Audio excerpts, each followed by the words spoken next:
I never thought I'd be the one with a story like this, but here I am, hands shaking as I type this out. Something's happening to me, and I need someone to know before it's too late. I started working night shifts at Memorial Hospital about a year ago.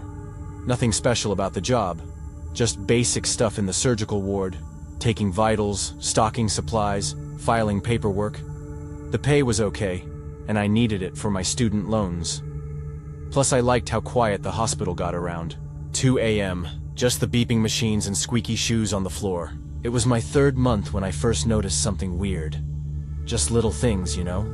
Like patient charts not matching computer records. Or medication logs showing meds given at times when nobody should have been in those rooms. I thought maybe people were just being sloppy with the paperwork. I remember this one night real clear because the cafeteria was out of those chocolate puddings I always get on break. I was telling Diane, my supervisor, about the pudding and also mentioned these weird chart mix-ups. She barely looked up from her clipboard and just said, "Don't worry about it. Computer glitch. It's handling it." Something in her voice made my skin feel cold, but I figured she was just annoyed with me. Then I started noticing patients acting strange after their surgeries. Not all of them, just maybe 1 or 2 each week. This friendly old man came in for a routine knee replacement. Always talked about his fishing trips. After surgery, his wife asked me why he suddenly seemed afraid of water. Another patient developed this weird twitch in her left eye that wasn't there before. I started paying more attention. Realized it was always patients from operating room 4. Always procedures, between 2-4 a.m., and always with the same 3 doctors and surgical team. So I started staying late some days, pretending I was waiting for my ride. I'd watch the security monitors in the break room. Nobody questioned it.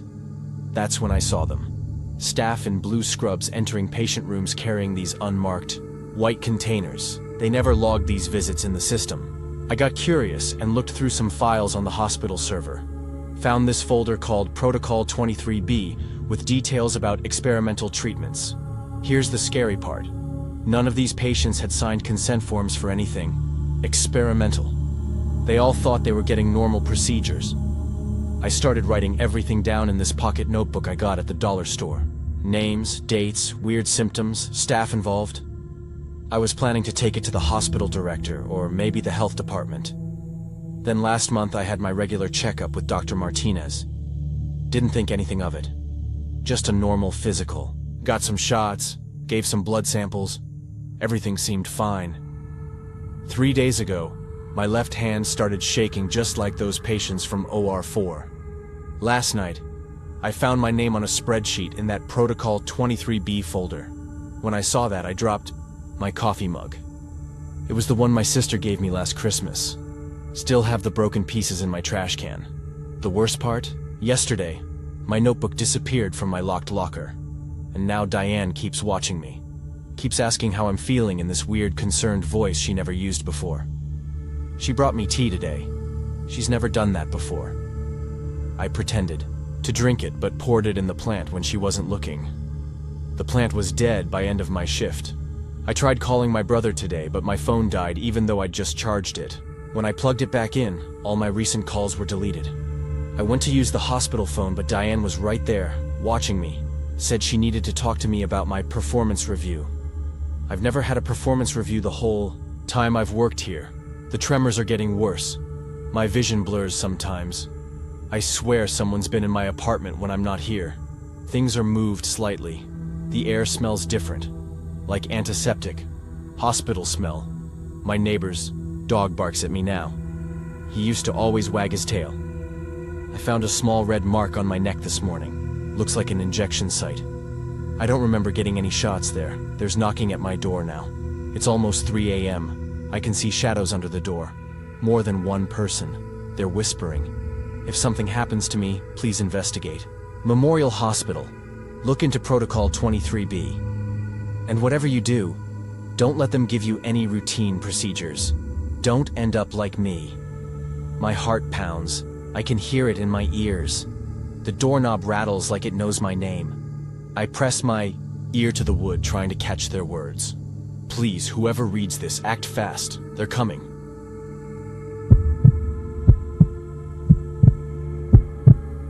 So, I wanted to share this because I don't really have anyone else to tell. I mean, my family is tired of hearing about it, and my friends just look at me with that fake sympathy now. You know the look. It started about 6 months after my sinus surgery. Just headaches at first. Nothing too bad. I'd take some Tylenol and move on with my day. I actually remember thinking, well, this is just part of getting older, even though I'm only 34. The headaches got worse though. Way worse.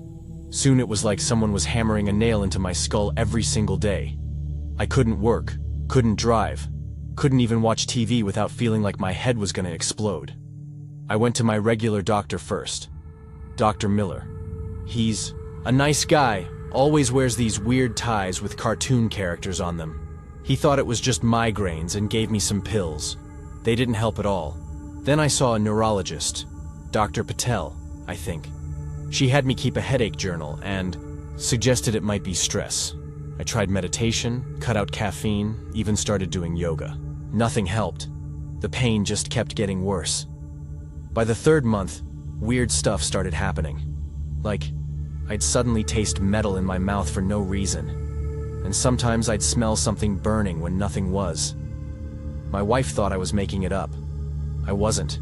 One morning, I woke up and my pillow was covered in blood. My nose had been bleeding all night. That scared me. Then the hearing in my right ear started going weird. Like everything sounded far away on that side. I saw 2 more doctors. One thought it was allergies. The other said it could be anxiety and gave me more pills. I had 3 MRIs by this point, 2 CT scans, blood tests. Everything came back normal. The doctors started looking at me like I was just making it up for attention or pain pills or something. My wife Kelly found a new doctor, Dr. Winters. She was younger than the others, asked different questions. When I mentioned the surgery from 6 months ago, she got this look on her face. She ordered another CT scan but used a different kind of contrast dye or something. I still remember her face when she came in with the results. She didn't even sit down, just stood there holding the scan and said, "We found something." It was surgical gauze, a piece about 4 inches long, packed deep in my sinus cavity. The surgeon had forgotten it there during my procedure. It had been inside me for over 6 months, getting infected, turning black, covered in this gross film. Dr. Winters showed me pictures after they took it out. I threw up right there in her office. The worst part? That black rotting gauze was leaking poison into my system the whole time, right next to my brain. The infection was less than a centimeter from breaking through to my brain tissue. Dr. Winters said I could have died or had permanent brain damage if we'd waited even another month. Now the medical board is looking into the surgical center. Turns out, I wasn't the only one. 7 other patients had similar problems after surgeries there. 2 of them are still in the hospital with brain infections. I'm not the same anymore. I forget things easily. Sometimes I can't find the right words. My wife says I get confused about simple things. The doctors can't tell me if I'll ever be 100% normal again. When I think about that thing growing inside my head for 6 months while doctors told me it was all in my mind, I can't sleep. I keep having these nightmares where I feel things crawling around inside my skull. And sometimes, when it's quiet, I swear I can still feel something moving up there.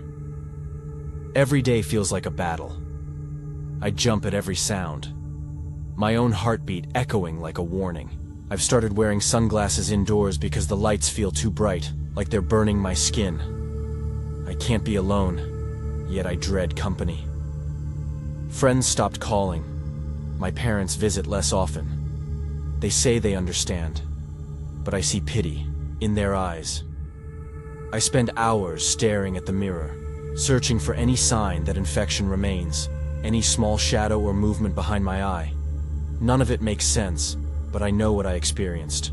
If you're reading this, please share my story. Warn others about silent mistakes that can destroy you from the inside. I don't know what tomorrow will bring. I'm writing this as proof that something terrible happened, and might still be happening beneath my skin. I just hope someone listens and believes me.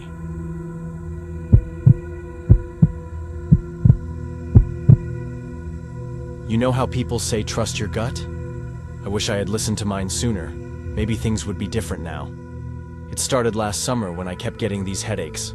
Not normal ones, but the kind that make you need to lie down in a dark room. My wife kept saying I should see a doctor, but I'm not really a doctor person, never have been. Anyway, I finally went when the headaches got so bad I threw up at work.